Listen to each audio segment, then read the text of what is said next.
আসলে আমাদের সমাজে এখন যেটা হয়ে গেছে, অটিস্টিক বেবি, যে বাচ্চা কথা বলেন তাকে আমরা বলছি অটিস্টিক, যে বাচ্চা কথা শুনে না তাকে বলছি অটিস্টিক। এটা আসলে মা বাবার উপর খুব একটা মেন্টাল টর্চার। আচ্ছা, ডক্টরদেরকে যে বলে, ডক্টরদের আসলে ইমোশনসটা আসলে কমে আসে, এটা কি এগ্রি করেন কিনা? রাইট, আসলে ইমোশন ঠিক কমে আসে না, আমরা ইমোশনটা শো করতে পারি। আমরা যেটা প্রথমে বলি যে 6 মান্থ 6 মাস, প্রথম 6 মাস ব্রেস্ট এক্সক্লুসিভ ব্রেস্ট ফিডিং থাকবে, এবং বাচ্চাকে এক ফোঁটা পানীয় খাওয়ানো দরকার নেই। ফ্রুট ড্রিঙ্কস আছে, চিপস আছে, স্পাইসি ফুড, এগুলো আসলে বাচ্চাদেরকে আসলে বন্ধ করা উচিত। এখন আমাদের সাথে ইন্ডিয়ার ভিসা হচ্ছে না, ভিসা পাচ্ছে না, ভিসা পাওয়াটা খুব ট্রাভেলসাম হয়ে দাঁড়িয়েছে। এখন কি চিকিৎসা হচ্ছে না, যে আপনি বাচ্চাকে একটা ভাষায় কথা বলবেন, আপনি ও সে টিভি দেখছে এক ভাষায়, আপনি কথা বলছেন আরেক ভাষায়, সে কনফিউজ। আমরা ওই কার্টুন দিয়ে আমরা বসিয়ে দিচ্ছি, এই গ্যাপে আমরা তার খাওয়ানোর ব্যবস্থাটা করছি। আর এর আগে যারা ছিল, গেজের আসার আগে যারা ছিল, ওরা কি খায়নি? সে খাবে না, 2 দিন খাবে না, 3টা দিন খাবে না। খাওয়া এমনটা জিনিস, ক্ষুধা এমনটা জিনিস, না খেয়ে থাকার কথা না।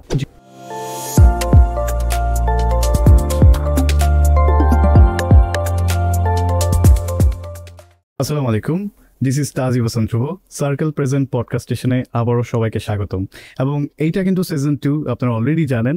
এবং আমাদের সাথে এই মুহূর্তে যিনি আছেন তিনি হচ্ছেন, তার পরিচয়টা দেওয়ার আগে আমি যদি একটু বলি, আমরা বিগত যেই কয়েকটা পডকাস্ট আপনারা দেখেছেন সবগুলোই কিন্তু আমরা মোটামুটি চেষ্টা করছি বিভিন্নভাবে কাভার করতে, বিভিন্ন বিষয়ে বিভিন্ন টপিকে আমরা কথা বলতে। তবে আজকে আমরা যে বিষয়ে কথা বলবো সেটা আপনারা অনেকেই হয়তো অবগত, বা আমরা অনেকেই হয়তো কনসার্ন না আমরা ইন জেনারেলি। সো আমাদের সাথে আছেন আজকে ডক্টর ফাহিম হাসান রেজা। সো আমরা শুনে আসবো তার কাছ থেকে তার পরিচয় সবার আগে। তবে আমি তার পরিচয়টা একটু দিয়ে দিচ্ছি। তিনি কিন্তু চাইল্ড স্পেশালিস্ট, চট্টগ্রাম মা ও শিশু হাসপাতালে। ভাইয়া, অসংখ্য ধন্যবাদ আমাদের সাথে জয়েন করার জন্য এবং আপনার মূল্যবান সময় দেওয়ার জন্য। আমি জানি আপনি যথেষ্ট ব্যস্ত থাকেন এবং অনেকগুলো প্রতিষ্ঠানের সাথেও আপনি যুক্ত। যদি একটু জানতে চাই ভাই আপনার নিজের ব্যাপারে, আমরা অনেকেই জানতে চাই। আমরা যদিও জানি, বাট আমি চাই আমাদের দর্শকরা জানুক, এবং আপনি আপনার ব্যাপারে একটু বলুন কথা, এবং কি কি বিষয়ে কাজ করছেন। এবং প্লিজ, আজকে অনেক আড্ডা হবে ভাইয়া, আই হোপ আপনিও এক্সাইটেড। আসসালামু আলাইকুম। আসলে ধন্যবাদ সার্কেল টিমকে যে আমাকে এখানে ইনভাইট করেছে, আসার সুযোগ করে দিয়েছে। আসলে আমি চাইল্ড স্পেশালিস্ট। আমি আমার কেরিয়ার শুরু করেছি অলমোস্ট 2007-এ। এরপর থেকে আমি মা ও শিশু হাসপাতালে আছি। আমি গ্র্যাজুয়ালি প্রমোশন নিয়ে আছি। আমি অ্যাসিস্ট্যান্ট প্রফেসর, আমি চাইল্ড আইসিইউটা দেখি। আর এখানে যে আমার এখানে কেরিয়ার সাথে যেখানে আমার কিছু ব্যক্তিগত কিছু হবিও আছে, আবার কিছু ইনভলভমেন্টও আছে। যেমন আমি আমার 2009 সালে আমি এটা নিজে চাইল্ড হসপিটাল করেছি, যেটা চাইল্ড কেয়ার পাঁচলাইশে আছে। পরবর্তীতে মাদার অ্যান্ড চাইল্ড কেয়ার নামে একটা হসপিটাল আছে যেখানে ম্যাটার্নিটি সহ আছে, ওটা আমাদের হালিশহর অ্যাক্সেস রোডে। পরবর্তীতে গত 2 বছর ধরে আমি একটা নতুন প্রতিষ্ঠান করছি, এটা মোর ফোকাসড অন ক্রিটিক্যাল কেয়ার এবং স্পেশাল চাইল্ড নিয়ে ওখানে কাজ করছি আমরা, সেটা পেডি কেয়ার, ওইটা পাঁচলাইশে আছে। আর আমার ব্যক্তিগত জীবনে আসলে আমি যেটা আমার হবি যদি জানতে চান, আমার ছোটকাল থেকে অনেক কিছু হবির মধ্যে আছে, যেমন পেট। আমার নিজের অনেক এনিমালস আছে, যেমন আমার ছোট একটা খামারও আছে, ওখানে গরু, ছাগল, মুরগি সব আছে। কোথায় খামারটা? কোথায়? আমার বাসার পিছনে। মানে আগ্রাবাদ যেখানে আছেন? রাইট। আচ্ছা, এটা আমাদের একটা ফ্যামিলি ওন জায়গা আছে ছোট, ওখানে আমি সবকিছু করছি। সকাল ভোরে চলে যাই, আচ্ছা, আবার সব কাজ শেষে রাতে 10টার দিকে আবার যাই। ইন্টারেস্টিং। এইভাবে আমার মোটামুটি চলছে সবকিছুই। আর মোর ফোকাসড আমি, যেহেতু আমি চাইল্ড নিয়ে কাজ করছি, আমার প্রথম থেকে আসলে আমি যখন ইন্টার্ন লাইফে, তখন আমি সিলেটে ছিলাম। আমার ক্রিটিক্যাল কেয়ার জিনিসটা একটু চ্যালেঞ্জিং মনে হয়, যার জন্য তখন সিলেটে তেমনটা হসপিটাল প্রাইভেট সেক্টর গড়ে ওঠেনি। তারপর একটা দুটো যে হসপিটাল যেখানে ছিল প্রাইভেট, ওখানে আমি নাইট ডিউটি করতে যেতাম, ক্রিটিক্যাল কেয়ার। আচ্ছা, ওখান থেকে আমার হবি দেওয়া আল্লাহর রহমান। এখানে শিশু হাসপাতালে এসে যখন প্রথমে জয়েন করেছি, প্রথমে ওয়ার্ডে ছিলাম। পরবর্তীতে 2008-এর দিকে ক্রিটিক্যাল কেয়ারটা প্রথমেই চালু হয় শিশু হাসপাতালে, খুব ছোট আকারে। ওই পেডিকেটে আইসিইউ নিয়ে কাজ করছি। এভাবে আছে, মাঝখানে কোর্সের জন্য একটু বেরিয়ে ঢাকা ছিলাম, বঙ্গবন্ধু শেখ মুজিব ইউনিভার্সিটিতে আমি আমার ডিপ্লোমা করেছি। ওই সময়টাতে কিছুদিন হয়তো আমি কাজ থেকে বিরত ছিলাম না, আইসিইউর সাথে ছিলাম না। এর পরবর্তী আবার এসে আইসিইউতে জয়েন করেছি। এখন আস্তে আস্তে আমি রেজিস্ট্রার আরপি ছিলাম, এখন অ্যাসিস্ট্যান্ট প্রফেসর হিসেবে আছি। খুবই ভালো লাগলো এত কিছুর সাথে ইনভলভ, এবং আপনি পাশাপাশি শেয়ার করলেন যে আপনি কাজ করছেন, আপনার হবি নিয়েও কাজ করছেন। যে আমি যেটা বুঝি as a doctor, as a service holder, বা আপনারা যারা সার্ভিস প্রোভাইড করেন, আপনি যথেষ্ট ব্যস্ত সময়ে যায়, এটা খুব স্বাভাবিক। যেখানে ডক্টর, বা আপনি যেখানে অ্যাজ এ ক্রিটিক্যাল পেশেন্ট হিসেবে কাজ করছেন, ক্রিটিক্যাল পেশেন্টদেরকে আপনি সামলাচ্ছেন, সেক্ষেত্রে তো আসলে বলতে গেলে 24/7 আপনাদের এঙ্গেজ থাকতে হয়, অ্যালার্ট থাকতে হয় সবসময়। তো এত কিছুর মাঝেও এই যে নিজের সাথে আপনি সময়টা বের করে নিচ্ছেন, নিজের শখগুলো পূরণ করছেন, কি মনে হয় আপনার লাইফে আপনি নিজেকে অ্যাজ এ ডক্টর যে আপনি সার্ভ করছেন, ডেফিনেটলি আপনার পার্সোনাল লাইফেও স্ট্রেস থাকতে পারে, প্রেশার থাকতে পারে। কোন জিনিসটা আপনাকে হেল্প করে টু ম্যানেজ এভরিথিং? আসলে এটা একটা হচ্ছে মোরালি স্ট্রং আছে, এটা দেখার বিষয়। জি। স্বাভাবিক, আমি যখন যেটা আমার একটা হয়ে গেছে এখন, যেমন আমি যখন সকালবেলায় ঘুম থেকে উঠি, জি।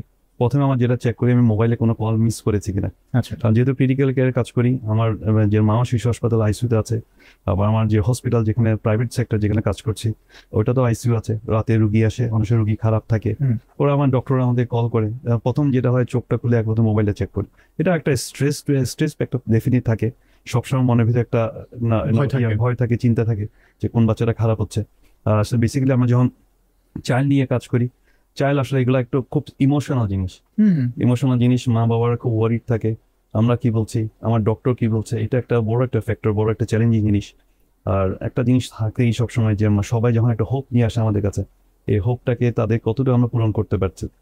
এই সব কিছু মিলে আসলে আমাদের যখন গুছান দিন শেষে আমাদের হয়তো ফ্যামিলি একটা বড় একটা সাপোর্ট, কারণ ফ্যামিলিকে তো আমরা ডিপ্রাইভ করি আসলে এই জায়গাটাতে আছি।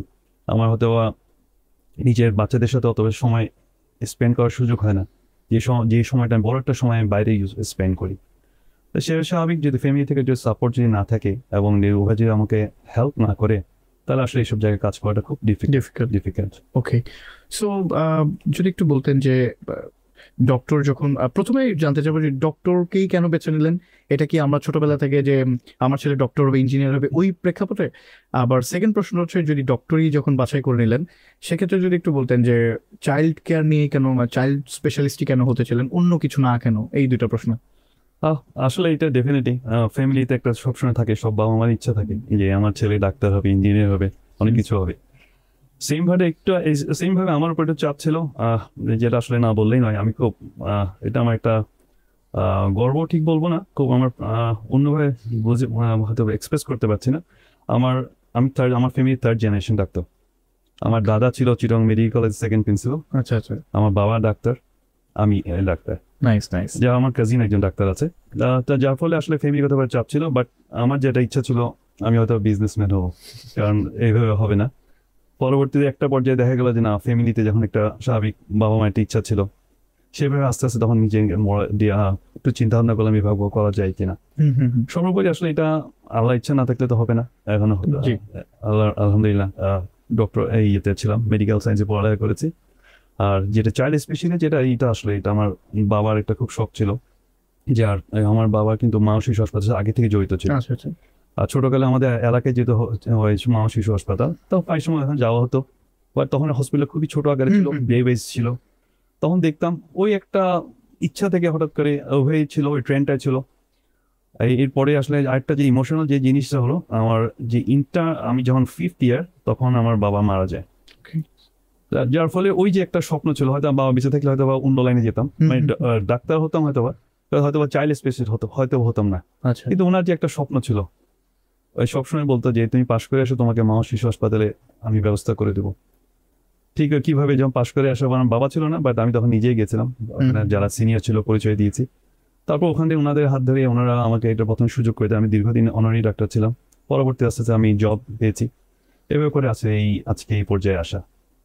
ওকে, তাহলে অসাধারণ জার্নি, এবং আপনার পুরো কথার মাধ্যমে আসলে আপনার অনেকটুকু জানতে পারলাম যে আপনি কিভাবে এই প্রফেশনটা বেছে নিলেন বা কিভাবে আপনি কাজ করছেন। বা তবে আমি যদি একটু অ্যাড করি আপনার সাথে, যেমন আপনি যে বললেন যে আপনার হয়তো বিজনেসম্যান হওয়ার ইচ্ছা ছিল, ব্যবসা করার ইচ্ছা ছিল, কিন্তু আমি তো একটা বিষয় খেয়াল করতে পারছি যে আপনি কিন্তু আপনার দুইটা শখই পূরণ করলেন in a way.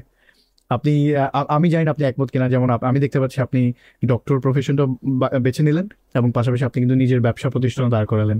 So eventually কিন্তু আপনি আপনার লক্ষ্যে পৌঁছে গেছেন। সো এই ব্যাপারটা কি কখনো খেয়াল করেছেন, বা কি মনে হয় এই সাকসেসটাকে আপনি কিভাবে দেখেন? রাইট, এটা আসলে আমি নিজেও ফিল করি যে আসলে আমি যেটা আমি ফিল করছি এখন, যেটা আমি বুঝি, মানুষের যদি টার্গেট থাকে, চিন্তা থাকে যে আমি এটা করবো, জি, হয়তোবা ইনস্ট্যান্ট পাওয়া যায় না, বাট হয়তোবা আল্লাহ যদি চায় এটা হয়ে যায়। এবং আলহামদুলিল্লাহ আমি এখন সবাইকে এটাই বলি, আমি যেমন হয়তো কিছু কিছু প্রতিষ্ঠানের সাথে যুক্ত আছি, বিশেষ করে ব্যবসায়িক রিলেটেড যেসব প্রতিষ্ঠান যেগুলো আছে, অর্গানাইজেশন যেগুলো আছে, ওদের সাথে আমি মেম্বার যুক্ত হতে পেরেছি। যেটা আপনি ঠিকই বলেন, আসলে আমার দোনোটাই ভোটে কভার হয়ে গেছে, ডাক্তারও হয়েছি, চাইল্ড স্পেশালিস্টও হয়েছি, সাথে ইঞ্জিনিয়ারিং ব্যবসা। করছেন। তবে আমাদের ব্যবসাটা একটু ডিফারেন্ট, ব্যবসাটা বলা ঠিক হবে না, সোশ্যাল সার্ভিস। ডেফিনেটলি সার্ভাইভ করার জন্য কিছু ইনকাম লাগে, ডেফিনেটলি ইনকামের অংশটা দেখে হয়তো বা এই জায়গাটা জি ডেফিনেটলি। আপনি কথার প্রসঙ্গে বলছিলেন আপনি কাজ করছেন স্পেশাল চাইল্ডদের নিয়েও কাজ করছেন। সো স্পেশাল চাইল্ড নিয়ে কাজ করার এই বিষয়টা, আপনি তো অলরেডি বাচ্চাদেরকে নিয়ে কাজ করছিলেন, বাট স্পেশাল চাইল্ডের কাজ করা কিন্তু ইটস নট ইজি থিং, এখানে বিভিন্ন চ্যালেঞ্জ থাকে। সো একটু যদি বলতেন যে স্পেশাল চাইল্ডদেরকে নিয়ে কাজ করার মেইন কারণটা কি আপনার, এবং পাশাপাশি প্রতিষ্ঠানের লক্ষ্যটা কি, এবং আপনাদের ডিফিকাল্টিসগুলো কি কি আসলে? আসলে স্পেশাল চাইল্ড নিয়ে আসলে আমিও কাজ করছি, যেহেতু আমরা চাইল্ড নিয়ে কাজ করছি, এইসব বাচ্চারা আমাদের কাছে আসে বা আমরা যখন দেখি তো মাদেরকে প্রশ্ন করি আপনার বাচ্চার রিয়াকশনটা কিভাবে, আপনার সাথে কমিউনিকেট করে কিনা। অনেক বাবা মা হয়তো বুঝতে পারছে না, অনেক বাবা মা বুঝতে পারে, এটাকে হাইড করার চেষ্টা করে, ধরেন আমার বাচ্চা ভালো আছে। জি। তো এই জিনিসটা আসলে অনেকে আমাদের সোশ্যালি বা সামাজিকভাবে অনেক সময় এটা মা বাবারা এটা একটু সংকোচ বোধ করে, আমাদের সোসাইটি ওভাবে অ্যাকসেপ্ট করে নিতে চায় না। এই ক্ষেত্রে যখন দেখলাম আমরা, তখন আমরা আমি যেহেতু মা শিশু হাসপাতালে যুক্ত আছি, আমার স্যার যে উনি অলরেডি প্রফেসর মাহমুদ চৌধুরী আরজু, উনি স্বাধীনতা পদক পেয়েছে সিটি কর্পোরেশন এই অংশে কাজ করার জন্য। তো ওনার সাথে আমি অনেকদিন কাজ করেছি, সেখানে সেই অংশতে এসে আমার তখন এই জিনিসটা ফিল হলো যে এই বাচ্চাগুলো আসলে যদিও আমরা অটিজম বলি বা যে ধরনের অনেকের ডাউন সিনড্রোম বেবি আছে, এই চাইল্ডগুলো কিন্তু খুব বেশি স্পেশাল এবং তারা কিন্তু খুব ট্যালেন্টেড, বাট ওদের ট্যালেন্টটা আমরা বের করে আনতে পারছি না। এবং তারা যে আজকে সমাজে পিছিয়ে যাচ্ছে, ওদেরকে সমাজের সাথে মিশিয়ে দেওয়া, যে একটা ওদের যে অ্যাকসেপ্টেবিলিটি আনা, এই অংশটাতে কিন্তু আমরা অনেক পিছিয়ে যাচ্ছি। আচ্ছা আচ্ছা। তখন এই জায়গাটায় আবার একটা যেটা হলো, এখনকার সময় যেটা হলো, মা বাবারা কিন্তু সবাই ওয়ার্কিং। এখন এই যে বাচ্চাদের থেরাপি দিতে হয়, থেরাপিগুলো আসলে মার পক্ষে সম্ভব না সকালবেলা যাবো। পরবর্তী সেই প্রেক্ষাপটে তখন চিন্তা করলাম যে আমরা আফটারনুন সেশন কিছু করা যায় কিনা। একটা মা ব্যাংকার আফটার 5 আফটার 6 মাটা বাচ্চাটাকে নিয়ে আসুক, থেরাপিটা দেয়। এবং আমার জানা মতে আমার রিলেটিভদের মধ্যে অনেকে দেখেছি যারা সোশ্যাল রেসপন্স করতো না, কথা বলতো না, কথা বলতে চাইতো না, এই বাচ্চাগুলো কিন্তু আলহামদুলিল্লাহ অনেক ইমপ্রুভ। এবং মারা এসে বলছে না ভাই আপনি এখানে পাঠিয়েছেন, আমার বাচ্চা অনেকটা ইমপ্রুভ। আমি নিজেও দেখছি তার অ্যাক্টিভিটি অনেক বেটার। ইন এডিশন আমি আসলে যখন চিরাং ক্লাবের এক্সিকিউটিভ বোর্ডে ছিলাম গত 2 বছর আগে, ওখানে কিছু কাজ হচ্ছিল যে এখানে স্পেশাল চাইল্ড, আমাদের মেম্বারদের মধ্যে অনেক বাচ্চা থাকে স্পেশাল চাইল্ড, মা বাবার স্বাভাবিক আমাদের প্রোগ্রামগুলো আনতে চায় না বা আনার সুযোগ থাকে না। তখন আমাদের এখানে যে আমার কমিটি ছিল বা এর আগে কমিটি একজন ছিল, ওনারাও দেখছিল যে কিছু কাজ করা যায় কিনা।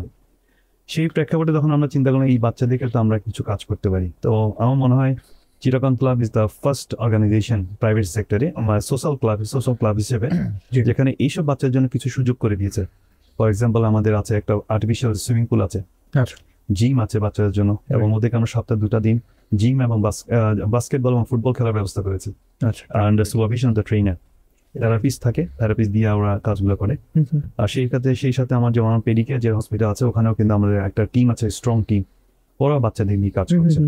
আসলে এই জিনিসটা হলো যে আমাদের যে এটা কোনো ইনকামের জন্য না, কারণ এটা যাচ্ছে একটা বাইন্ডিং, সোশ্যাল বাইন্ডিংস।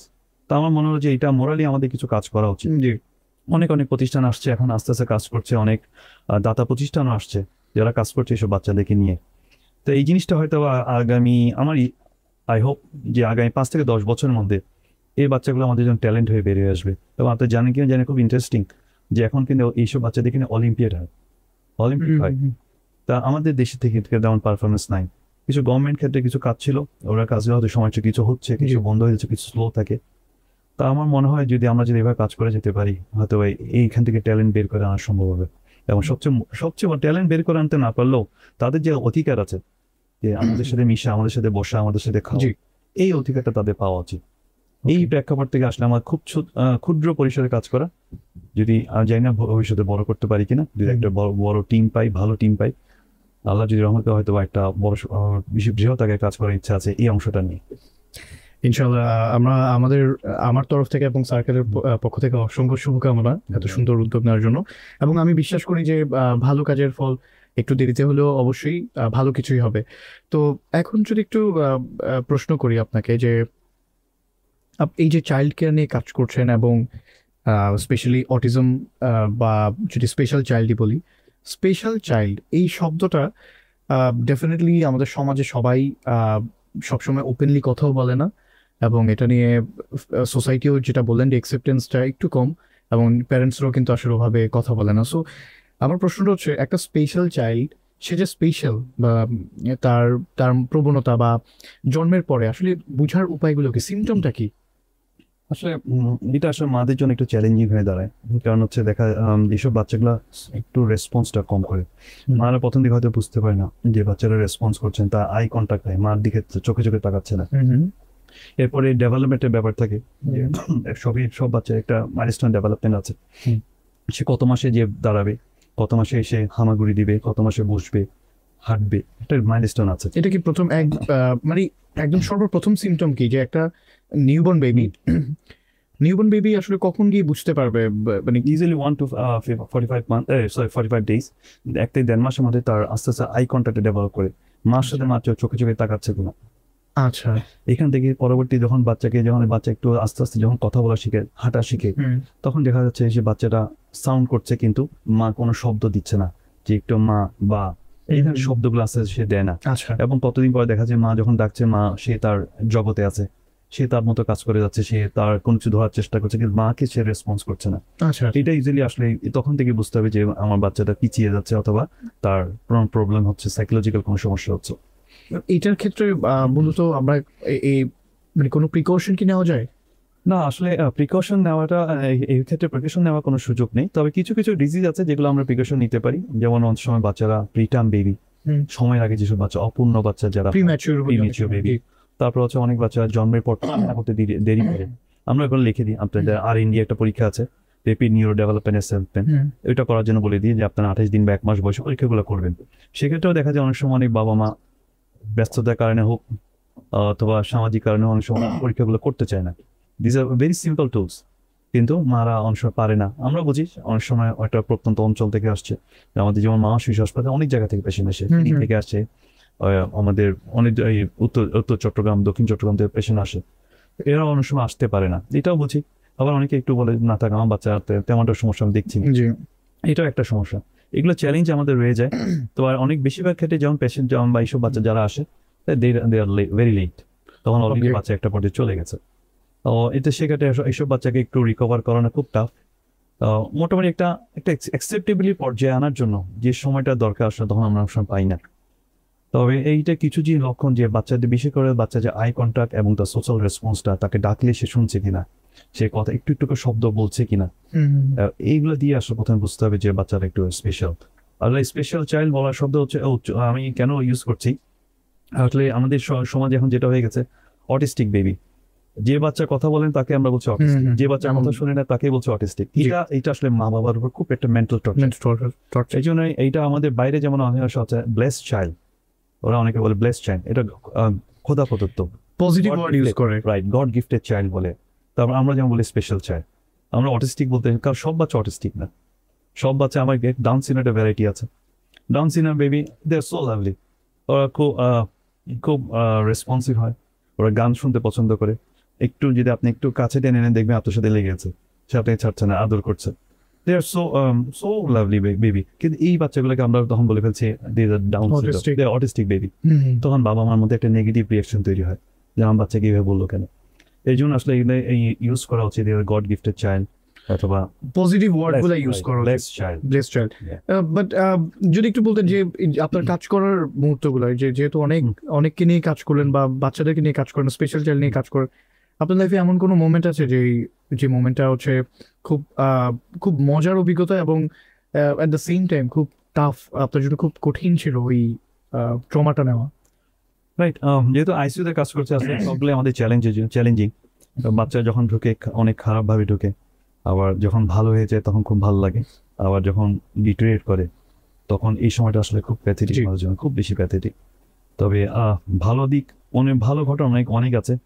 অনেক বাচ্চা দেখেছে আমাদের যে অনেক খারাপ বাচ্চা ঢুকেছে, বিশেষ করে মা শিশু হাসপাতালে, বিভিন্ন ক্লিনিক, বিভিন্ন হাসপাতাল, বিভিন্ন দূর প্রত্যন্ত অঞ্চল থেকে পেশেন্টগুলো আসে, অনেক খারাপ অবস্থায় আসে। প্রথম ওখানে চিকিৎসা নিয়েছে, ওখানে বাকিটা আইসিইউ সাপোর্ট লাগবে, ওখানে আইসিইউ দিতে পারছে না, তখন ওরা পাঠিয়ে দিচ্ছে আমাদের কাছে।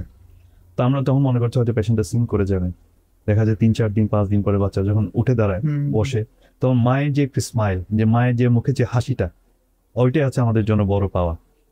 নো ম্যাটার যে মাটা আমার যাওয়ার সময় থ্যাংক ইউ বললো কিনা বা প্যারেন্টস আমার কি বললো, এটা আসলে আমার মনে হয় না আমাদের কোনো ওইভাবে আসে না। আমাদের যে হাসিটা আমাদের জন্য বড় বড় একটা গিফট।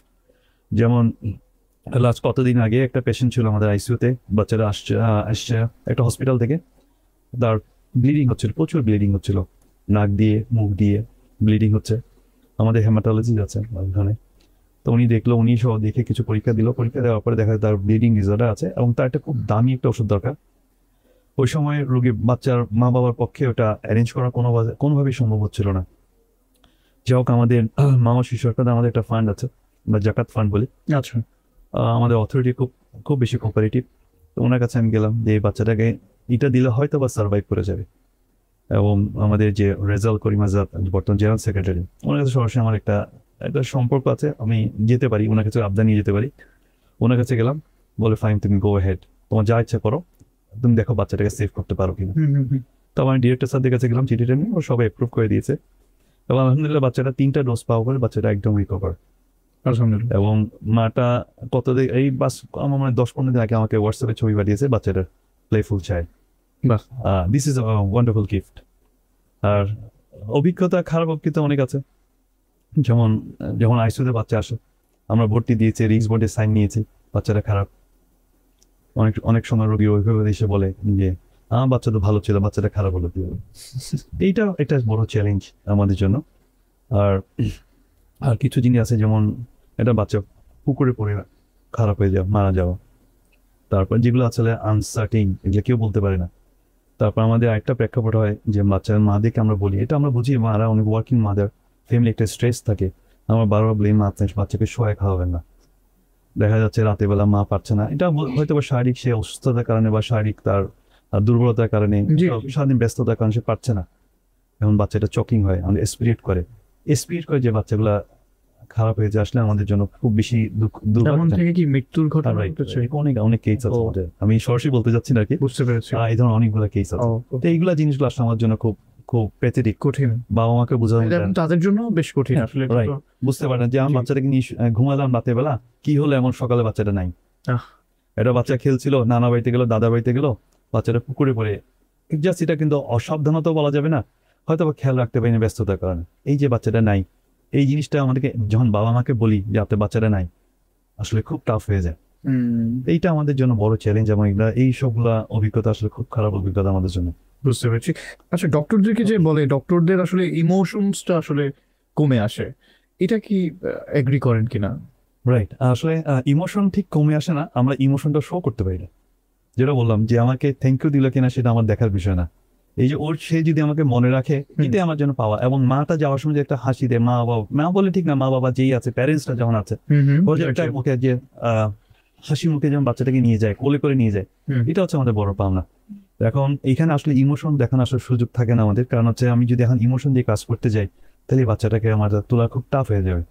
যেমন আমাদের রিসেন্টলি একটা ঘটনা বলি, সেটা হচ্ছে আমাদের একটা চ্যারিটি হয় মামা শিশু হাসপাতালে। সেটা হলো আমাদের ঢাকাতে একটা টিম আসে, কার্ডিয়াক সার্জারি টিম আসে, ব্রিগেডিয়ার নুরনার ফাতেমা ম্যাডাম, যিনি আমার ওই ইয়াতে কাজ করে, ওই যে আর্মি মেডিকেলে কাজ করতো।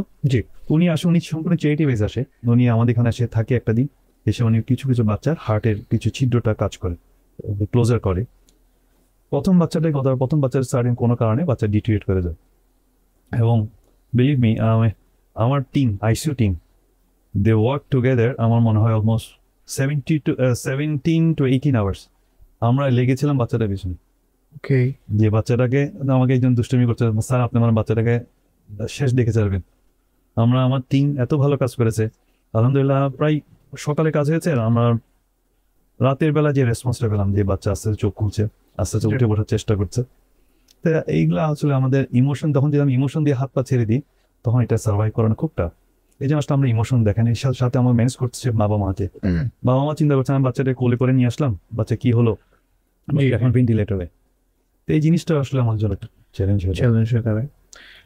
যদি এখন আসি, একটু জানতে চাই এই পয়েন্টে যে শিশু খাদ্য, এই বিষয়টা নিয়ে আসলে অনেকেই কথা বলে। আমি জানি অনেকগুলো কমন, আমরা এখন বর্তমানে যেটা স্ট্রাগল করি, টু বি ভেরি অনেস্ট, যে আমরা প্রতিনিয়ত যখন ভিডিও স্ক্রোল করি, আমরা যখন রিলস দেখি বা ইউটিউবে যাই, এক একজন ডাক্তার কিন্তু এক এক পরামর্শ দেয়। এটা আপনারা ফেস করেন কিনা জানি না। যেমন খুব একটা বেসিক এক্সাম্পল যদি দেই, আমরা কি আমরা অ্যাজ এ নর্মাল অডিয়েন্স যারা, বা আমরা যারা সাধারণ জনগণ আমরা কি ফেস করি, যেমন কখনো বলা হয় যে খাবারের পরপর পানি খাওয়া ভালো না, আবার আরেকজন ডাক্তার এসে বলে খাবার পরপর পানি খেলে কোনো সমস্যা নেই, আমার শরীর বুঝে নিবে কোনটা পানি কোনটা খাবার। যেমন এই ধরনের কনফিউশন দোনোজনই বা যারাই বলছে সবাই কিন্তু বিজ্ঞ এবং অভিজ্ঞ ডাক্তার। এই ধরনের ছোট ছোট অনেক কনফিউশন মিথ আমাদের সোসাইটিতে এখনো বিলং করে। মেবি এটা ওয়ার্ল্ড ওয়াইড, মেবি এটা আমাদের দেশে একটু বেশি, আমি এক্স্যাক্টলি হয়তো মেজর করতে পারবো না, বাট একটু যদি আপনি আপনার সাইড থেকে শেয়ার করতেন যে এই সিনারিওগুলো আসলে কি, কেন হয় এত কনফিউশন কেন, বা এই যে বর্তমানে শিশুদের মধ্যে একটা রোগ হচ্ছে, রোগ প্রতিরোধ ক্ষমতা কমে যাচ্ছে, প্রধান দায়ীকে, এই সব কিছু নিয়ে যদি একটু বলতেন।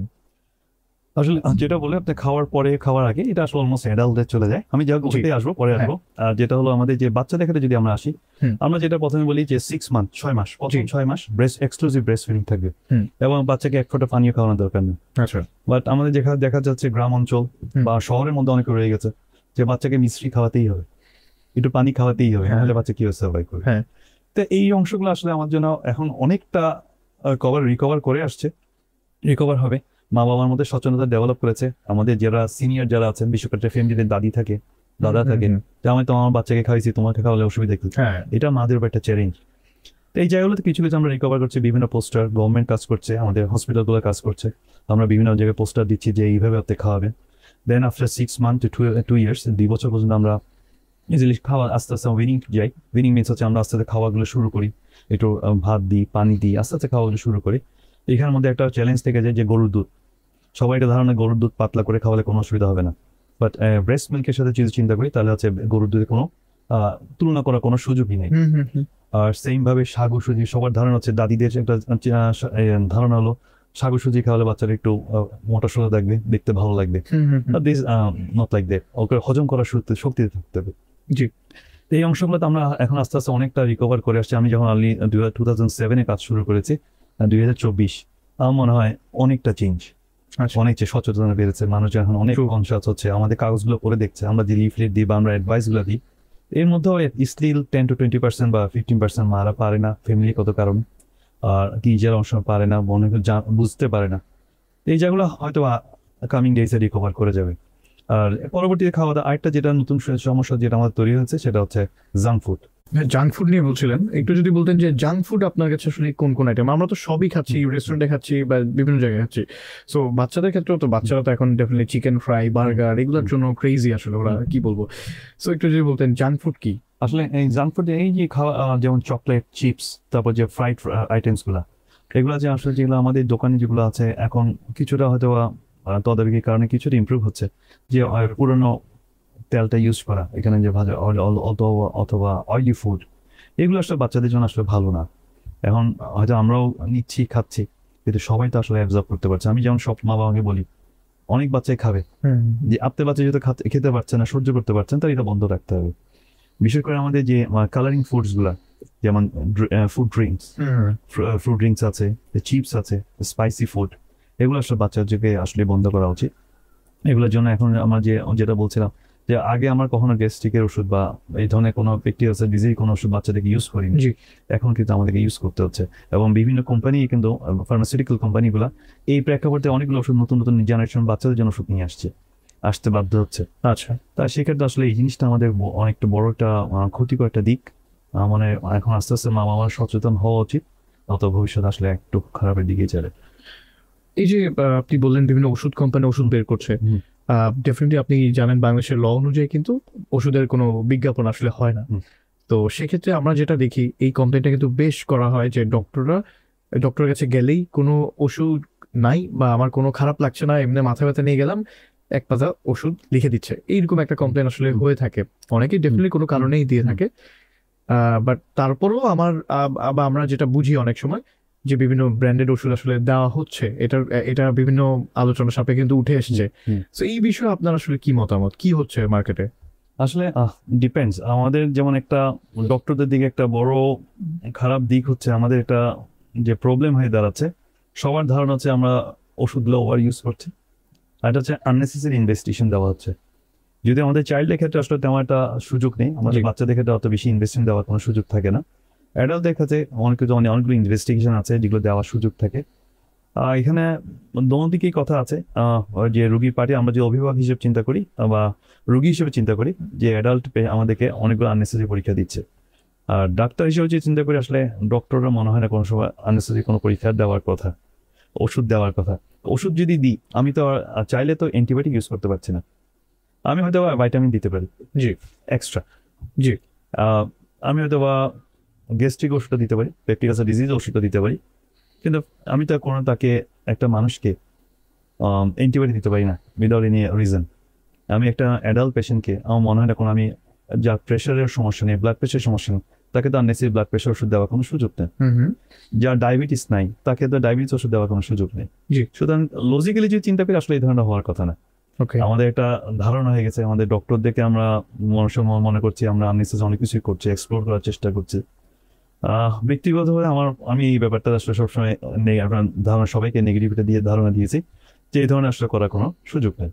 আপনি বলতে চাচ্ছেন আসলে এই ধরনের কাজ করার সুযোগ নেই? সুযোগ নেই। এখন তারপর হয়তো মানুষের কিছু হয়, ওগুলো নিয়ে আসলে বুঝতে পেরেছি। এটা কোনো সমস্যা নেই। আসলে এটা তো প্রত্যেকটা প্রতিষ্ঠানে বা প্রত্যেকটা সেক্টরে আসলে ভালো খারাপ সবাই তো আর আসলে এক কাতারে কাজ করে না, এক একজনের কাজের ধরন এক এক রকম। তো কোনো সমস্যা নেই। আমরা বর্তমানে যেটা দেখছি আরো একটা ইন্টারেস্টিং বিষয় আমরা খেয়াল করছি, আপনারা অ্যাজ এ ডক্টর আপনারা কাজ করছেন, এত পরিশ্রম করছেন, তো সেই জায়গায় আমরা যেটা দেখি যে মানুষ এখন দেশের বাইরে ট্রিটমেন্টের জন্য দৌড়ায়। এবং আরো বড় ব্যাপার, ডিসক্রিমিনেশন কোথায় হয়, আমরা তো বর্তমানে চট্টগ্রাম থেকে কথা বলছি, যে চট্টগ্রামেরও বলে যে না চট্টগ্রামের মেডিকেল অত ভালো না, আছে কয়েকটা হসপিটাল, ঢাকায় চলে যায়, ঢাকায় বেটার ট্রিটমেন্ট। ঢাকায়ও যদি গিয়ে বলে যে না ঢাকাও না, এখন যেটা বলে যে ঢাকার দরকার নেই, ইন্ডিয়া চলে যায়, পাশের দেশ। কেন আমাদের দেশে কি মেধা নেই? খুব ভ্যালিড প্রশ্ন আসলে। এটা ইন্টারেস্টিং ইস্যু আছে। যেমন মনে করেন আপনার আমরা কেন বাইরে যাব? জি। আপনি যেটা বলেন মেধা কি নাই, জি। আমার মনে হয় আমাদের বাংলাদেশে যা ডাক্তার যারা আছে, আমি দেশে অনেক জায়গায় গেছি, আমি অনেক ট্রেনিংও গেছি, যে বাইরে যখন আমরা যাচ্ছি ওদের কাছে কি আছে? ডক্টর তো সেম, জি। হসপিটাল মোর সেম, ওদের কি আছে? ওদের আছে যেটা এনভায়রনমেন্ট। আমার কাছে মনে হচ্ছে পরিবেশটা ডিফারেন্ট, একটু ঢোকার সাথে সাথে একটু রাজকীয়টা ভাব থাকে, পরিষ্কার পরিচ্ছন্ন থাকে, নিট অ্যান্ড ক্লিন থাকে। সেই জায়গাটা হয়তো আমরা পিছিয়ে গেছি। পিছিয়ে গেছে আসলে শুধু আমার জন্য না, আমাদের সচেতন মানুষ, সাধারণ মানুষের সচেতনতার অভাব আছে। যেমন একটা জিনিস বলি আপনাকে, যেমন আপনি যদি চিটাগং মেডিকেলে যান বা আমাদের হসপিটালগুলোতে যান, এত সুন্দর দেওয়াল রং করে রাখা হয়েছে, আমি পানির পিকটা কোথায় ফেলছি? দাওয়ালে ফেলছি। আমি এমন দেখেছি ছোট বাচ্চাকে বাথরুমে নিয়ে যেয়ে সিঁড়িতে দাঁড় করে রেখেছে। জি। তা জিনিসটা তাহলে অপরিষ্কার করছি আমরা। জি। সেই জায়গায় আমাদের হয়তো অতগুলো মানুষ নাই যে আমি 24 ঘন্টার লোক রেখে দেবো। যেমন আমরা যদি কোনো একটা রেস্টুরেন্টে যাই, কোনো একটা হোটেলে যাই, কোনো হোটেল লবিতে যাই, দেখা যাচ্ছে একজন বেরোবার সাথে সাথেই আবার ক্লিন হয়ে যাচ্ছে। এই পরিমাণে আমরা হয়তো স্টাফ দিতে পারছি না ডিউ টু কস্ট। কারণ বাইরে যে হসপিটালগুলো ওরা যেমন আমাদের টাকা নিচ্ছে, ওরা আমাদেরকে সার্ভিসটাও দিচ্ছে। জি। একটা হসপিটালে গেলাম, সাথে সাথে দেখা যাচ্ছে আমার সাথে আমাকে একজন কাস্টমার কেয়ার লোক দিয়ে রাখছে, সে আমাকে সব জায়গায় নিয়ে যাচ্ছে, সে আমাকে সবকিছু করে দিচ্ছে। আমরা মনে করছি আমাকে কত ভালো সার্ভিস, বাট এটা কিন্তু ফ্রি না। এই জিনিসটা হয়তো আমরা ভুলে যাই। যেমন এই জায়গাগুলোতে আমরা আসলে মোরালি পিছিয়ে যাচ্ছি। আমি অনেক সময় কেউ বলি যে আপনি যেটা বললেন যে ডক্টর আপনার সাথে খুব ভালো ব্যবহার করেছে, আমাদের বাংলাদেশের ডাক্তাররা ভালো ব্যবহার করে না। আপনি কি চিন্তা করে দেখেছেন ওই ডক্টর তার দেশের লোকদের সাথে কিভাবে ব্যবহার করে? হয়তো আমি ফরেনার দেখে, আমি গেস্ট হিসেবে সে আমাকে খুব ভালো ব্যবহার করছে, হয়তো বা নাও হতে পারে তার দেশের লোকের সাথে। আর আরেকটা জিনিস হচ্ছে বর্তমান যেমন আমাদের এই যে গভর্নমেন্ট চেঞ্জ হলো, এখন আমাদের সাথে ইন্ডিয়ার ভিসা হচ্ছে না, ভিসা পাচ্ছে না, ভিসা পাওয়াটা খুব ট্রাভেলসাম হয়ে দাঁড়িয়েছে। এখন কি চিকিৎসা হচ্ছে না? হচ্ছে। তাহলে এটা আসলে কিছু একটা মেন্টাল স্যাটিসফ্যাকশনের ব্যাপার থেকে আমরা অনেকে মনে করছি আমরা যে একটু দেশে বাইরে গেলে ভালো, তবে এটা তো যাচ্ছে, মাস পিপল যাচ্ছে না, certain percentage of number patient যাচ্ছে। জি। তা এটা আসলে অত বেশি ইয়া করার কিছু নেই, মন খারাপ করার কিছু নেই, কিছু মানুষ যাবে।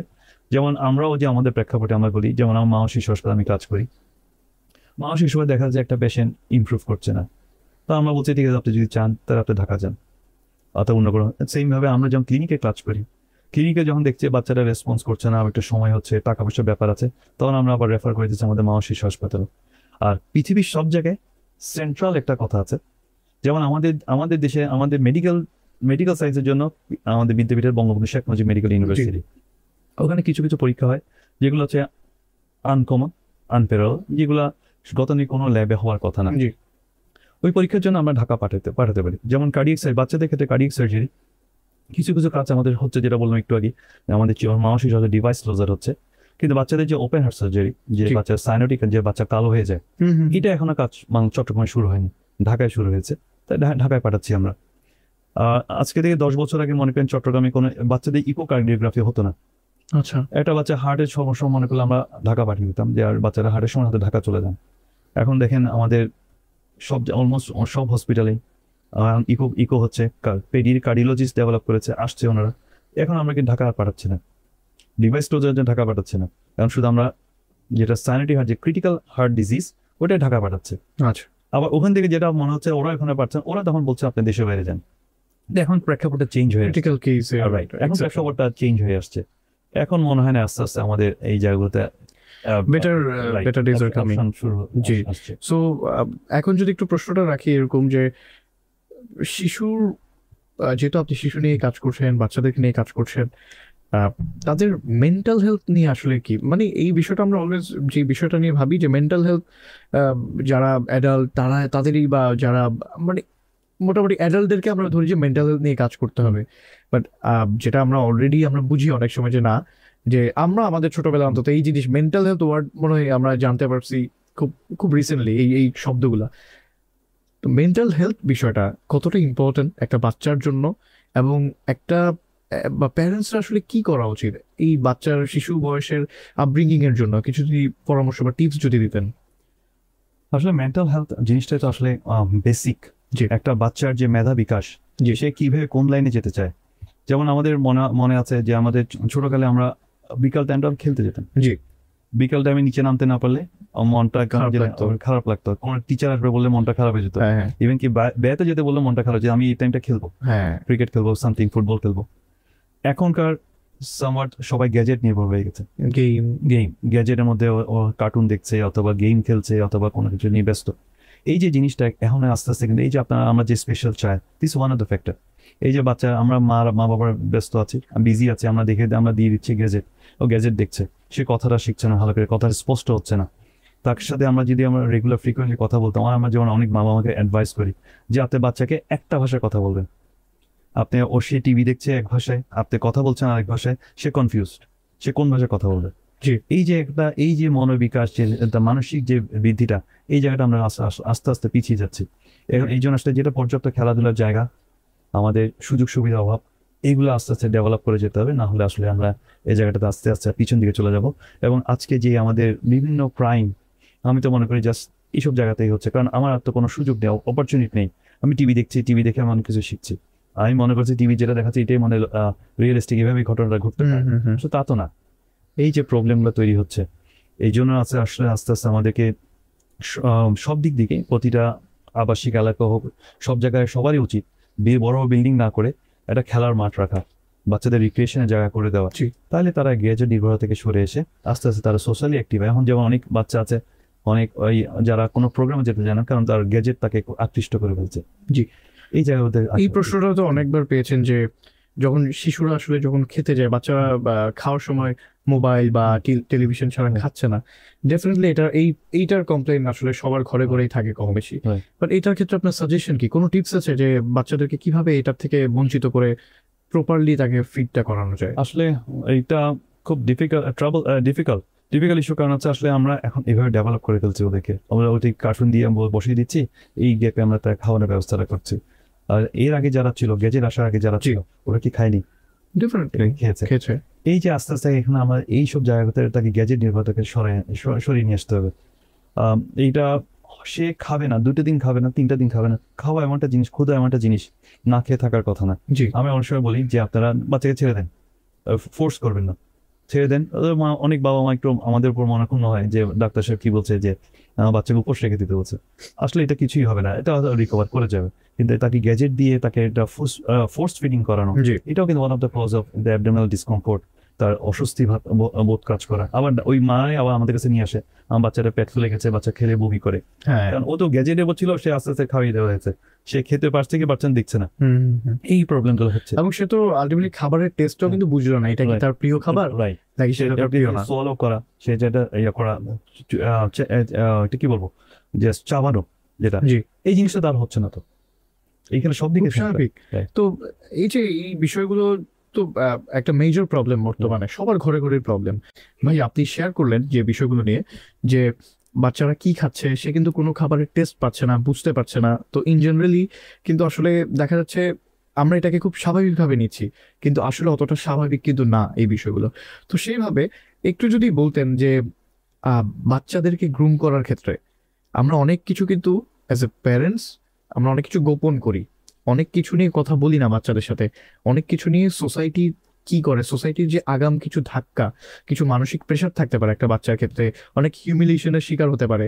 একটা বাচ্চার জন্মগত একটু হেলদি হতেই পারে, তাকে যখন তার আশপাশের বন্ধু বা তার যারা বা বন্ধুর বাবা মার যখন ছোট করে কথা বলবে যে তুমি এত মোটা কেন, এত স্বাস্থ্য কেন, বা কেউ স্কিনি হলে এই ধরনের যে একটা অ্যাটাক আসতে পারে, এগুলো কিন্তু আমরা কিন্তু জানি অ্যাজ এ প্যারেন্টস, বা আমরা কিন্তু এখন বুঝে গেছি, এই সময়টা পার করেছি, কিন্তু আমরা কিন্তু বাচ্চাদেরকে এই বিষয়গুলো বা বিভিন্ন বিষয় শেয়ার করি না। আপনার কি মনে হয় অ্যাজ এ প্যারেন্টস কি কোনটা সবচেয়ে বেটার? অনেকে মনে করি এখানে দুই ধরনের প্যারেন্টিং থাকে। আমরা যেটা দেখি যে এক ধরনের হচ্ছে খুব স্ট্রিক্ট প্যারেন্ট, এবং তারা খুবই সবকিছু খুব স্ট্রিক্টলি ম্যানেজ করতে চায়, পড়ালেখা শুধু পড়ালেখাই করো তুমি, আর কিছু না। সেকেন্ডলি আরেকটা যেটা বাচ্চাদের উপর প্রেশার করে, যারা প্রেশার করে না তারা খুব ভালো, আমি বলবো যে বাচ্চাদের সাথে বন্ধুর মতো মিশে তার প্রবলেম, তার কোথায় সমস্যা হচ্ছে কি হচ্ছে সবকিছু শেয়ার করতে পারে। তো আপনার ব্যক্তিগতভাবে আপনার as a doctor, as a specialist আপনার সাজেশনটা কি? এটার জন্য আসলে যেটা আমি যেটা মনে করি, parents should be the best friend. এটা বাবা মার বোঝা উচিত সে বাচ্চারা কি চাচ্ছে। জি সব বাচ্চার চাহিদা একরকম না, সব বাচ্চার অ্যাটিটিউডও একরকম হওয়ার কথা না। একটা বাচ্চার ক্যারেক্টার ডিফারেন্ট হবে। একটা ফ্যামিলিতে যদি দুটা বাচ্চা থাকে, দুটা বাচ্চা দুদিকে যেতেই পারে, একজনের খুব মেজাজি থাকতে পারে, একজন খুব শান্তশিষ্ট থাকতে পারে। জি একটা যেটা সবসময় ভুল করি সেটা হচ্ছে কম্প্যারিজন। এক্স্যাক্টলি। ফ্যামিলি অন্য মেম্বাররা বলে তুমি এত মেজাজি, তোমার বড় ভাই ভালো, তোমার বড় ভাই অনেক ভালো, তো তোমার ছোট ভাই এত ভালো, তুমি এরকম হলে কেন? জি এই কম্প্যারিজনটা আসলে কখনোই আনা উচিত না। এটা ওদের মধ্যে একটা কম্প্যারিজন তৈরি করে ফেলে যে আমাকে সবসময় খারাপ বলে কেন। এটা একটা বড় একটা ইস্যু।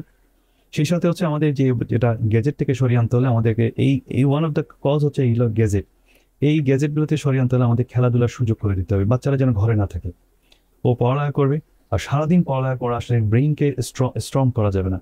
আমরা সবসময় যেটা বলেন, আমরা একটার পর একটা, আমরা স্কুল থেকে আসবে টিচার থেকে সে যাচ্ছে কোচিংয়ে, এই যে ব্রেইনকে সবসময় সে একটা স্ট্রেস দিচ্ছে, এটাও কিন্তু আর একটা মেধা বিকাশে বাধা। ওকে একটা ব্রেস পিরিয়ড দিতে হবে, যেটা সে রেস্ট নেবে, সে ঘুমাবে, সে একটু খেলবে। এই খেলাধুলো যদি না থাকে, তার সোশ্যাল অ্যাক্টিভিটি যদি না থাকে, তাহলে আসলে তার মেধা বিকাশটা বন্ধ হয়ে যাবে, এবং সে অলমোস্ট লাইক এ রোবট হয়ে যাবে। তখন সে তার ফ্যামিলির সাথে মিশতে পারবে না, সোসাইটির সাথে মিশতে পারবে না। হয়তো সে অনেক ব্রিলিয়েন্ট হতে পারে, কিন্তু তার অ্যাক্টিভিটিসগুলো সে পিছিয়ে যাবে। তো আমার যেন সবসময় বলি যে এই বাচ্চাদেরকে সবসময় আসলে ফ্রেন্ড হতে হবে, মা বাবাকে সব ফ্রেন্ড হতে হবে, তার চাহিদাটা বুঝতে হবে, তাকে কিভাবে বড় করতে হবে। তাকে চাপ দিলে হবে না, আমি ডাক্তার করলে হবে, ইঞ্জিনিয়ার করলে হবে, তার একটা ইচ্ছা থাকতে পারে। সে যে লাইনে যেতে, সেখান থেকে সে যে গ্রোম করেছে ওই লাইনে যদি বড় হতে পারে, তাকে করতে দেওয়া উচিত। জি থ্যাংক ইউ এত সুন্দর করে এক্সপ্লেন করার জন্য। বাট একটা খুব ইম্পর্টেন্ট বিষয়, যেটা আসলে অনেকক্ষণ ধরে প্রশ্ন করবো আপনাকে, যেটা আপনি এই বিষয়ে কাজ করছেন বা আসলে কখনো করার সুযোগ হয়নি, বা অনেকেই জানে বা অনেকেই জানে না, আপনি বা আপনারা বা আপনার প্রতিষ্ঠান স্পেশাল চাইল্ড নিয়ে কাজ করছে, এবং এটা অনেক প্রতিষ্ঠানই কাজ করে থাকে। প্রশ্নটা হচ্ছে যে এই স্পেশাল চাইল্ড কিন্তু একমাত্র একদম প্রপার একটা ওয়ার্ড ইউজ করে, যেটা চ্যারিটি। তো আমরা জানি যে চ্যারিটি, দ্যাট মিনস এখানে কোনো ধরনের বিজনেসের কোনো অংশ নেই। তো একটু যদি এক্সপ্লেন করতেন সবার জানার সুবিধার্থে, যাতে করে এটা আরো ট্রান্সপারেন্ট হয় বিষয়গুলো, যে চ্যারিটি করতে গিয়ে বা এই যে স্পেশাল চাইল্ডদেরকে নিয়ে কাজ করতে গিয়ে ডেফিনেটলি এখানে একটা রেন্টের বিষয় থাকে, এখানে ডক্টর থাকে, নার্স থাকে, বা আদার অনেকগুলো বিষয় থাকে, এই বা স্যালারি থাকে, এই এক্সপেন্স গুলো আসলে কোত্থেকে আসে? এটা কি চ্যারিটির টাকা থেকে, বা এটা কি করা হয় মূলত? আসলে চ্যারিটি মিনস হচ্ছে আমরা যেসব যারা আন্ডার প্রিভিলেজ প্যারেন্টস আছে, জি সোসাইটিতে যারা আছে, ওদেরকে কিছু এইসব বাচ্চা যে স্পেশাল চাইল্ড, এরা যেন পিছিয়ে না পড়ে, এদের জন্য যেটা আমাদের আগ্রাদ মা শিশু হাসপাতাল একটা অপরচুনিটি আছে, আমাদের একটা ফান্ড আছে, জাকাত ফান্ড। আমরা বছর শেষে আমাদের অথরিটি সবার কাছে চিঠি পাঠায়, রিকোয়েস্ট আবদার করে জি। যে তোমরা আমাদেরকে জাকাতের টাকা দাও। এইসব ফান্ডগুলো থেকে এখানে আমরা একটা চ্যারিটি সুযোগ থাকে। আচ্ছা আচ্ছা। ইন এডিশন টু দ্যাট অনেক প্রাইভেট সেক্টর আছে যারা বিভিন্ন সময় বিভিন্ন ফরেন থেকে বিভিন্ন কারণে তারা কিছু ডোনেশন পায়। এই ডোনেশন দিয়ে তার টাকাগুলো দিয়ে তাদের হসপিটাল স্টাফ বা ডিপার্টমেন্টের স্টাফদের স্যালারিটা দেয়, কিন্তু বাচ্চাদেরকে সাহায্য দেওয়া মানে থেরাপি দেওয়ার সুযোগটা করে দিচ্ছে। এটা হচ্ছে এখানে চ্যারিটি অংশটা, এখানে ফান্ডটা এইভাবেই আসে। এটা ব্যক্তিগত ফান্ড আসে, যেমন আমাদের লায়ন্স ক্লাব আছে, রোটারি আছে, এর অংশ একটা ডোনেট করে, ডোনেশন দেয় যে আমি তোমার এই সংস্থার জন্য বা এই ডিপার্টমেন্টের জন্য তোমার 50,000 টাকা দিলাম। এই 50,000 টাকা দিয়ে হয়তো 1 মাসে তার স্যালারি হয়ে গেল। আচ্ছা আচ্ছা আচ্ছা, দিয়ে তারপর এটা এইভাবে রান করছে প্রতিষ্ঠান বলে। বুঝতে পেরেছি। আসলে এই বিষয়গুলো আসলে অনেক সময় অনেকেই জানতে চায় হয়তো আপনাদের কাছে কিভাবে আপনারা রান করেন, এবং অত্যন্ত আসলে খুব ভালো একটা উদ্যোগ। আমি বলবো যে আরো সফল হন, এবং ডেফিনেটলি এই ধরনের প্রজেক্ট নিয়ে আসলে কাজ করা উচিত। তবে একটা শেষ প্রশ্ন যদি আপনার কাছে রাখি, যে মেডিকেল ইন্ডাস্ট্রিতে আপনার কি মনে হয়, যেহেতু আপনি চট্টগ্রাম নিয়ে কাজ করছেন, তারপর আপনি ঢাকা মার্কেটও হয়তো জানেন ঢাকায় কিভাবে কাজ হয়, এভাবে কি ডিস্ট্রিক্টগতভাবে কি মেডিকেল ট্রিটমেন্টটাকে আপনি কি ভাগ করবেন, নাকি সব পুরো 64 জেলায় আপনার ডক্টরদের ট্রিটমেন্ট একই রকমই আপনি মনে করেন? আসলে এখানে কি কোনো ডিসক্রিমিনেশন আছে সার্ভিসের? রাইট, ডেফিনেট ডিসক্রিমিনেশন তো আছে। ডিসক্রিমিনেশন আছে ডক্টরদেরকে নিয়ে না, নার্সদেরকে নিয়ে না, এটা হচ্ছে ফেসিলিটিস নিয়ে। ওকে। যেমন ঢাকায় যদি আমি কর্পোরেট হসপিটাল চিন্তা করি, চট্টগ্রামে কর্পোরেট হসপিটাল মাত্র শুরু হয়েছে, হয়তো এখনো সিলেট রাজশাহীতে আস্তে ডেভেলপ করছে বা হয়ে গেছে। সেম ভাবে আমি যদি প্যারালি যদি আমি অত দূরে না যাই, আমাদের যদি দক্ষিণ চট্টগ্রাম চিন্তা করি বা আমাদের সাতকানিয়া, লোহাগাড়ি সব জায়গাগুলো চিন্তা করি, ওদের এখানে কিন্তু এখনো ওইসব জায়গাগুলোতে কিন্তু এখনো ভালো করে সেট আপ গুলো তৈরি হয়নি। সেট আপ তৈরি হয়নি দুটো কারণ। একটা হচ্ছে আমরা যারা সিনিয়র কনসালটেন্ট আছি বা সিনিয়র কনসালটেন্ট যারা আছে, ওনারা কেউ পেরিফেরিতে যেতে চায় না বা যাওয়ার সুযোগ নেই। আবার ওখানেও ওই ধরনের বড় একটা হসপিটাল স্থাপনা করলে, যে প্রাইভেট সেক্টর যদি যায়, এই যে আউটকামটা, তাকে তো একটা ফিডব্যাক নিয়ে আসতে হবে, আউটকাম নিয়ে আসতে হবে, সার্ভাইভ করতে হবে, অ্যাটলিস্ট ডক্টর যে রানিং এক্সপেন্ডিচারটা তাকে দিতে হবে, ওইটা দিয়ে হয়তো তাদের পক্ষে সম্ভব না। জি। এই জন্যই হয়তো বা তাদের এই যে চিকিৎসাগত যে পার্থক্যটা, এটাই পার্থক্যটা এখানে আছে। যেমন আমাদের মা ও শিশু হাসপাতাল বলেন, এখানে চট্টগ্রাম যেসব প্রাইভেট কিছু ক্লিনিক আছে বা হসপিটাল আছে, যারা যেভাবে কাজ করছে, এটা পেরিফেরিতে এই জায়গা সম্ভব না। এই জন্যই আমাদের এই জায়গাটার পার্থক্যটা হয়ে যায়। এবং যেমন আমাদের কর্পোরেট হসপিটালের কথা যদি চিন্তা করি, আমি আমার সময় বলি যে আপনারা ডক্টর তো সেম। আমি মা ও শিশু হাসপাতালে কাজ করছি, আমি প্রাইভেট হসপিটালে এসে কাজ করছি, আমি তো ডক্টর সেম, আমার নার্স তো সেম। শুধু ডিফারেন্স হচ্ছে যেটা হচ্ছে ইনস্ট্রুমেন্টাল। যেমন আমার প্রাইভেট সেক্টর কয়টা আমার মেশিন আছে, কয়টা ভেন্টিলেটর আছে, কয়টা হাই ফ্লো আছে, যেটা হয়তো বা সরকারি মেডিকেল আছে, কিন্তু ওদের এত বেশি বার্ডেন, এত বেশি পেশেন্ট লোড, ওরা এটা পারছে না। কিন্তু ডক্টর সেম, জি, নার্স সেম, স্টাফ সেম। সুতরাং এটা চিকিৎসা ক্ষেত্রে ডিসক্রিমিনেশন হওয়ার কোনো সুযোগ নেই। ডিসক্রিমিনেশন হচ্ছে। অসংখ্য ধন্যবাদ ভাইয়া এত কিছু শেয়ার করার জন্য। এবং আমরা মেডিকেল ইন্ডাস্ট্রি নিয়ে, আসলে এটা তো একটা বৃহৎ ইন্ডাস্ট্রি, এটা নিয়ে হয়তো আসলেই আরো অনেক কিছুই জানার থাকবে আমাদের, ভবিষ্যতে তো আরো বৃহৎ আকারে কথা বলবো। বাট আজকে একটু আপনার থেকে যে এই ওভারভিউ পেলাম বাচ্চাদের মেন্টাল হেলথ এবং তাদেরকে প্যারেন্টিং কিভাবে করতে হয়, বা আমরা অনেক কিছুই জানলাম, এবং স্পেশাল চাইল্ডদেরকে নিয়ে কিভাবে কাজ করছেন এবং ভবিষ্যৎ পরিকল্পনা বা বর্তমান কি অবস্থান আছে, সবকিছুই আমরা জানলাম। এবং আমি বিশ্বাস করি যে আমাদের গেস্টদের খুব ভালো লেগেছে আজকের এই পুরো পডকাস্ট স্টেশনটা, বা আমাদের এই সেশনটাও খুব এনজয় করেছেন আমি বিশ্বাস করি।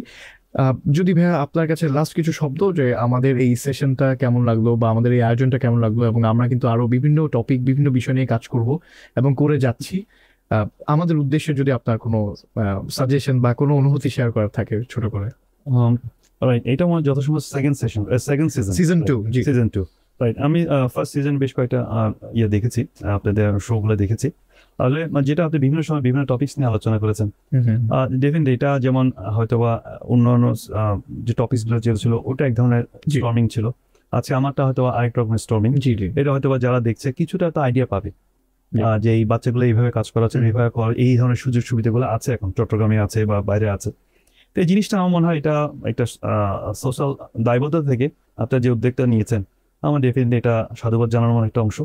এবং আমি ধন্যবাদ জানাই যারা আপনারা এখানে যারা উদ্যোগ নিয়েছে এবং যারা উদ্যোগটা আছে, এবং তার অবশ্যই উজ্জ্বল ভবিষ্যৎ কামনা করি। থ্যাংক ইউ সো মাচ ভাইয়া আমাদের সাথে এতক্ষণ সময় দেওয়ার জন্য, এবং আপনাদেরকে অসংখ্য ধন্যবাদ আমাদেরকে এতক্ষণ ধরে আমাদের সাথে থাকার জন্য। আশা করি এখানে অনেক ইনফরমেটিভ ইনফরমেশন আপনারা পেয়েছেন। সো আজকে এতটুকু পর্যন্ত। আমি আপনাদের হোস্ট তাহজিব হাসান ধ্রুব, এবং আমাদের এই সিজন 2 এর এই স্পেশাল এপিসোডটা কেমন লাগলো আপনারা মূল্যবান কমেন্ট ডেফিনেটলি জানাবেন, এবং পরবর্তী আর কি কি টপিকে আমরা কাজ করতে পারি ডেফিনেটলি আমাদেরকে আরও জানাবেন। আমরা আশা করি যে খুব ইন্টারেস্টিং টপিক নিয়ে বা ইন্টারেস্টিং গেস্ট এবং এরকম খুব ট্যালেন্টেড মানুষদেরকে নিয়ে আমরা কাজ করতে পারবো। সো আজকে এইটুকুই। সবাই ভালো থাকবেন, সুস্থ থাকবেন। আসসালামু আলাইকুম।